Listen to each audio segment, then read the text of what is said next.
James Waley, part the fifth. Moving backward through your September 13th letter, James. I'm recording this, what's today? October 4th, 2025, Saturday, in Camp David.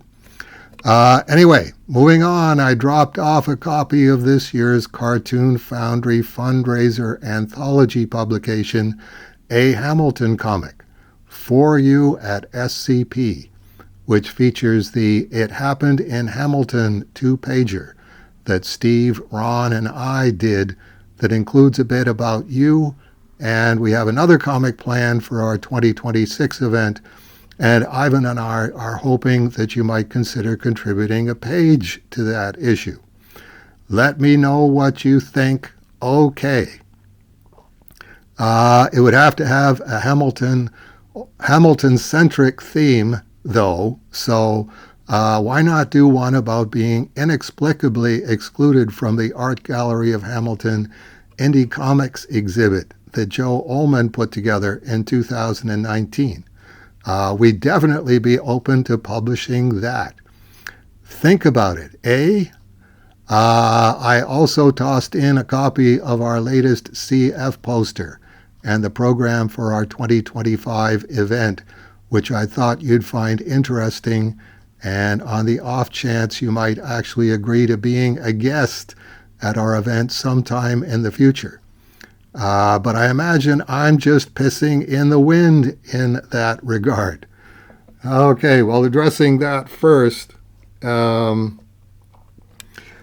as I've been telling people for years now, either The Strange Death of Alex Raymond is going to finish me, or I'm going to finish The Strange Death of Alex Raymond.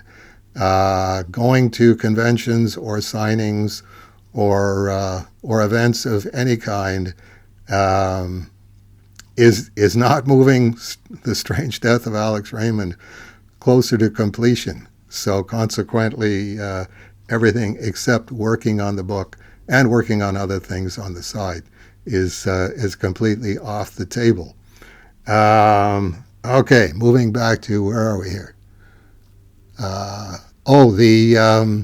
Art Gallery of Hamilton Indie Comics exhibit that Joe Ullman put together in 2019. The choice to exclude me as a Hamilton indie cartoonist in the Joe Ullman curated exhibit is really Joe Ullman's story to tell, if he wants to tell it. And it's the individual and collective choice and story of each and every Hamilton indie cartoonist who chose not to object to my being excluded, if they want to tell that choice and story. I know that it happened to me, but that's all I know about it. It was a poisonous choice, the choice to try and poison my life and legacy. Poisonous choices bring about poisonous outcomes on those who make those choices, and I'm pretty sure that will happen and has happened to both Joe and the Hamilton indie cartoonists over the last 6 years, and we'll probably revisit them many times in the years to come. There's nothing I can do about that. The faithful among them can contemplate repentance, atonement, and possible expiation for their poisonous choice. The non-faithful, not having a frame of reference for such things, apart from, shit happens, will just persevere and end up having the much harder row to hoe. There's nothing I can do about that either. 6 years later, the compelled inference is that Hamilton indie cartoonists collectively and individually believe that Joe Ullman made the right choice 6 years ago, and that they made the right choice to go along with it, and that nothing has changed in the ensuing 6 years. If anyone has changed their mind or changes their mind sometime in the future, they will need to publicly make that clear. How is up to them as individuals. It's a dramatic understatement to say that I don't envy Joe and the Hamilton indie cartoonists the situation in which they have chosen to place themselves, but that was their choice and remains their choice.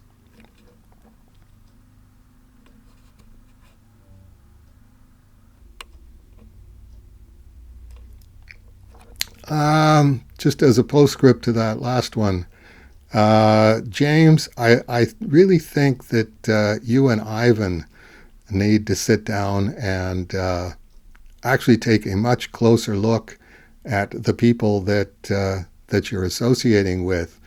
I think you're making the classic classic 21st century liberal mistake of assuming that everybody that you associate with is a classic liberal, i.e., live and let live, agree to disagree. Let's continue to discuss this. There's no reason that we can't be friends, even though we disagree with each other. I don't know what the percentage is of, the however many. I think there's like 24 contributors to the Hamilton comic, and I don't even know how many exhibitors at the exhibit. Um, you know, you could certainly take a straw poll at some point. I don't know if they would even answer, but I think definitely the people that you think are classic liberals are left-wing bigots who believe that unless you agree with everything that they agree with, then you need to be made to not exist, and that not making people not exist who aren't in complete agreement with everything that left wingers believe, that's a noble thing to do.